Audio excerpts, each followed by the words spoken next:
Mitra bisnis, dalam lecture pendek ini saya akan sharing tentang bagaimana menciptakan kebiasaan yang dapat membangun sukses kita. Ya, kalau kita lihat dalam perbaikan 1% sehari, maka di dalam setahun perbaikan Anda akan mengalami 37 kali, bukan 37%, tapi 37 kali.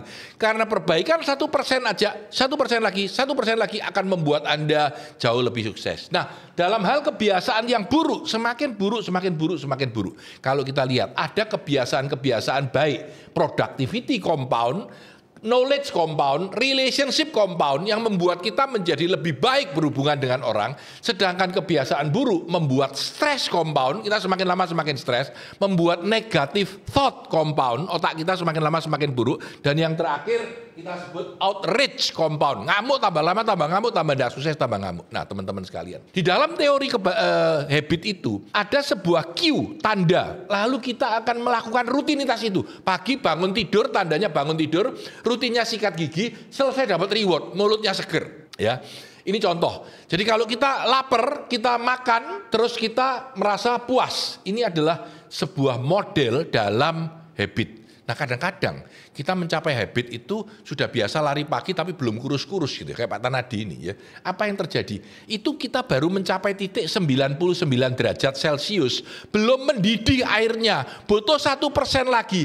Padahal kalau kita bisa mencapai 100 derajat Celcius, maka air itu mendidih, dan kalau air itu mendidih bisa menghasilkan uap. Uap itu mampu menggerakkan kereta api. Semua cuma beda 1% aja. Ketika Anda menciptakan habit, ingat, habit baik sering butuh waktu. Dan kalau Anda ingat triggernya apa untuk saya melakukan sesuatu, ya, waktu pagi jam berapa itu trigger waktu. Lokasi, kalau saya tampak tempat olahraga saya akan olahraga. Masa lalu, jadi masa lalu ingat sesuatu bayangan kita tertrigger, ya. Keadaan emosional, setiap saya sedih saya menangis, itu men-trigger, ya. Orang lain, setiap saya ketemu Pak Tanadi saya mau belajar lagi, itu trigger. Nah, trigger ini sangat dibutuhkan untuk menciptakan habit kita. Kalau kita mau bangun tidur terus sikat gigi, itu waktu atau keadaan. Atau setiap saya mengambil sebuah kopi gelas, maka saya harus bersamaan dengan membaca buku, bersamaan dengan berpikir bisnis, maka itu triggernya adalah sebuah kondisi. Kita butuh trigger untuk melakukan sesuatu. Kemudian kita butuh yang disebut dengan habit stacking, maksudnya di stacking, ya. Kalau kita, ini yang sering kita pakai adalah pagi kalau kita bangun tidur, begitu bangun tidur kita berdoa ketika yang diceritakan Pak Andi tadi, ya, yaitu kalau kita berdoa, sesudah berdoa selesai kita bangun, sikat gigi, makan, minum kopi, makan makanan kecil, mengecek hari ini harus melakukan apa saja, membaca buku setengah jam, itu stacking. Kalau stackingnya sudah terjadi, habit itu tidak kerasa. Ketika habit tidak terasa, maka kita mengerjakannya effortless, tanpa upaya yang besar dan sudah menjalankannya. Teman-teman, menciptakan kebiasaan yang baik itu ada 4 hal. Yang pertama, membuat keadaan itu jelas. Jelas banget saya harus apa. Yang kedua, membuat pekerjaan itu menarik untuk dilakukan. Yang ketiga, membuat pekerjaan itu mudah untuk dilakukan. Dan yang keempat, membuat pekerjaan itu memuaskan ketika kita selesai. Ada satu pendekatan habit yang menarik yang disebut perubahan identitas diri. Pak Tanadi sering bikin seminar tentang bagaimana bermain the face, itu identitas diri.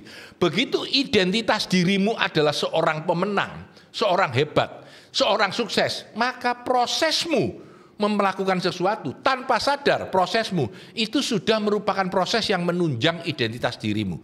Dan kalau prosesmu sudah menunjang diri, maka outcome atau hasil itu sudah akan menghasilkan sebuah hasil yang luar biasa. 1 menit terakhir saya akan sharing kebiasaan saya. Saya kebiasaan membaca buku di perjalanan, ya. Lalu jalan pagi 3 kali seminggu, ya. Membaca review buku, dulu membuat review buku, ya. Dulu ke luar negeri setiap tahun sekali untuk belajar atau kuliah atau sekolah lagi, ya. Lalu setahun sekali ikut training yang besar tadi sudah, ya. Meeting dengan pemimpin perusahaan, ya. Minimal 3 jam sekali dalam perusahaan saya. Dalam setiap 3 bulan, ya, liburan setahun sekali, minimal 2 minggu. Ini habit-habit yang saya pakai dan saya biasa lakukan. Buat mitra bisnis saya menyarankan, ya, ini sekali setiap malam, mana tadi ya? Setiap malam mengecek agenda 5 menit untuk memprioritaskan kerja besok. Kalau itu Anda coba secara rutin, saya yakin akan membangun sukses Anda. Saya Tanah di Santoso, sukses selalu untuk Anda.